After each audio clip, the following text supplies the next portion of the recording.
Hello friends, मैं विवेक कुमार शुक्ला। मेरे channel exam preparation में आप सभी का स्वागत है। दोस्तों आप सब कैसे हैं? आशा करता हूं आप सब अच्छे होंगे। दोस्तों आज मैं साइंस का सबसे महत्वपूर्ण टॉपिक पीएच मान के बारे में बात करने जा रहा हूं। सबसे पहले जान लीजिए पीएच जो यह है क्या, तो पोटेंशियल ऑफ हाइड्रोजन। दोस्तों पीएच का एक स्केल होता है, बनाया जाता है, और स्केल मैं आपको बना कर दिखाता हूँ। तो उसका स्केल एक लाइन वाइज होता है, 0 से लेकर 14 तक होता है।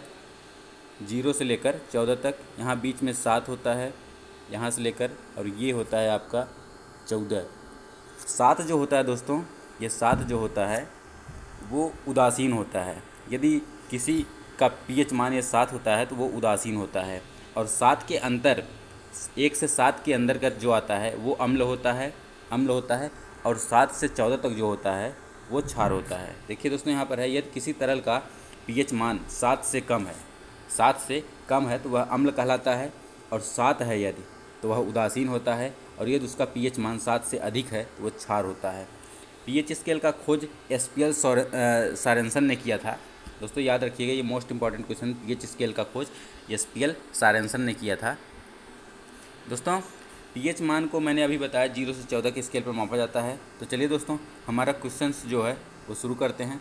दोस्तों सबसे पहला प्रश्न है, बैटरी अम्ल का पीएच मान क्या होता है? दोस्तों बैटरी अम्ल का जो पीएच मान होता है वह 1 होता है।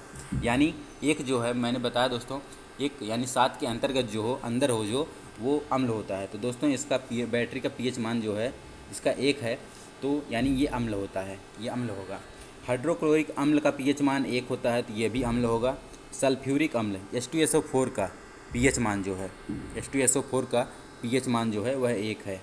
दोस्तों ये सल्फ्यूरिक अम्ल H2SO4, याद रखिएगा, H2SO4 सल्फ्यूरिक अम्ल का रासायनिक नाम है, सूत्र है। इसका पीएच मान 1 है, यह भी अम्ल होगा। गैस्ट्रिक जूस का पीएच मान तो 1.5 है, 1.5 है गैस्ट्रिक जूस का पीएच मान, तो यह भी अम्ल ही है। अगला क्वेश्चन है दोस्तों, नींबू का पीएच मान। नींबू का पीएच मान क्या होता है? नींबू का पीएच मान होता है 2.4, 2.4, तो यह भी अम्ल होगा। शराब का पीएच मान होता है 2.8, यह भी अम्ल है। अगला क्वेश्चन है, सोडा का पीएच मान क्या होता है? तो सोडा का पीएच मान जो होता है वो है 3। सोडा का पीएच मान जो है वह कितना है? वो है आपका 3, यानी यह भी अम्ल ही होगा। दोस्तों याद रखिएगा, यह भी अम्ल है। सेब का पीएच मान क्या है? तो सेब का पीएच मान जो होता है वह है 3।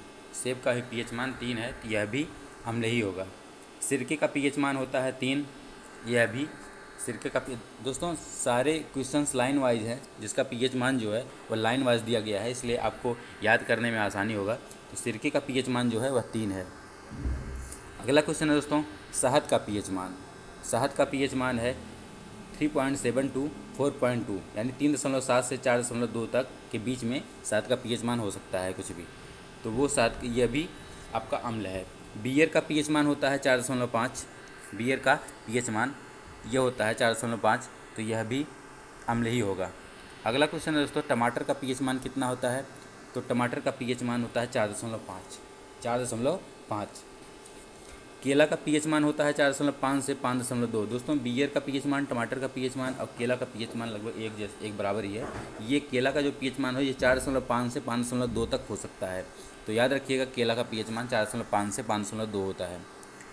मानव मूत्र, मानव मूत्र का पीएच मान कितना होता है? ये मानव मूत्र का पीएच मान 4.8 टू 8.4, यानी 4.8 से 8.4 तक, मतलब मानव मूत्र का पीएच मान हो सकता है। मानव लार का पीएच मान होता है 4.8 से 8.4। दोस्तों ये मानव मूत्र और मानव लार, ये दोनों का पीएच मान एक ही होता है। अगला क्वेश्चन है दोस्तों, अम्लीय वर्षा का पीएच मान कितना होता है? तो दोस्तों अम्लीय वर्षा का पीएच मान होता है 5, यह भी अम्ल ही है। मूत्र का पीएच मान 5.0 से 7.5, मूत्र का पीएच मान 5.0 से 7.5 होता है। अगला क्वेश्चन है दोस्तों, बड़ी आंत का पीएच मान कितना है? तो बड़ी आंत का पीएच मान होता है 5.4, यानी यह भी अम्ल ही है आपका। अगला क्वेश्चन है दोस्तों, स्वस्थ त्वचा का पीएच मान कितना होता है? स्वस्थ त्वचा का पीएच मान कितना होता है? तो ये 5.5 होता है। स्वस्थ त्वचा का पीएच मान जो होता है वह 5.5 होता है। सामान्य वर्षा का पीएच मान कितना है? तो सामान्य वर्षा का पीएच मान 5.6 से 6 होता है, 5.6 से 6, इनके बीच सामान्य वर्षा का पीएच मान कुछ भी हो सकता है। पनीर का पीएच मान होता है 5.9। पनीर आपने खाया होगा, पनीर का पीएच मान 5.9 होता है, यह भी अम्ल ही है। दही का पीएच मान कितना होता है? तो दही का पीएच मान होता है 6। दही का पीएच मान 6 होता है। एलोवेरा का पीएच मान कितना होता है? 6.1 होता है, यह भी आपका अम्ल ही है। सलाइवा का पीएच मान होता है 6.2 से 7.5, यह भी अम्ल है आपका। यदि 7 के ऊपर जाता है सलाइवा तो ये आपका क्षार हो जाता है। 7 होता है तो ये उदासीन होता है, अगर 7 के अंदर होता है सलाइवा तो वो आपका अम्ल होगा। दूध का पीएच मान कितना होता है? दूध का पीएच मान 6.4 होता है। 6.4 होता है दूध का पीएच मान। मछली का पीएच मान कितना होता है? तो मछली का पीएच मान होता है 6.6 से 6.8। 6.6 से 6.8 होता है। जल का पीएच मान कितना होता है? तो जल का पीएच मान होता है 7। दोस्तों बताया कि जिसका पीएच मान 7 हो वह उदासीन होता है, तो जल का पीएच मान 7 है तो यह भी उदासीन होगा। नमक का पीएच मान 7 है, यह भी उदासीन होता है। मिट्टी का पीएच मान कितना होता है? 7 से 7.2 होता है। यदि 7 होगा तो वो उदासीन, अगर 7 से ऊपर जा रहा है 7.2 तो ये आपका क्षार बन जाता है। मानव आंसू का पीएच मान कितना होता है दोस्तों? तो मानव आंसू का पीएच मान होता है 7.4। मानव आंसू का पीएच मान 7.4 होता है, यह भी आपका क्षार हो गया। मानव रक्त का पीएच मान होता है 7.4, यह भी आपका क्षार है। अंडा का पीएच मान होता है 7.8, यह भी आपका क्षार हो गया। टूथपेस्ट का पीएच मान कितना होता है? टूथपेस्ट का पीएच मान होता है 8, यह भी आपका क्षार है। समुद्र जल का पीएच मान कितना होता है? तो ये 8.5 होता है। समुद्र जल का पीएच मान होता है 8.5, यह भी आपका क्षार होगा। बेकिंग सोडा का पीएच मान होता है 8.5। समुद्र जल का पीएच मान और बेकिंग सोडा का पीएच मान 8.5 है, तो दोस्तों याद रखिएगा इन दोनों का पीएच मान एक ही है, ये आपका क्षार ही होगा। दोस्तों इसी के साथ हमारा क्वेश्चन समाप्त होता है। तो दोस्तों वीडियो कैसी लगी आप कमेंट बॉक्स में ज़रूर लिखिएगा। तो दोस्तों मिलते हैं हम अगले वीडियो में।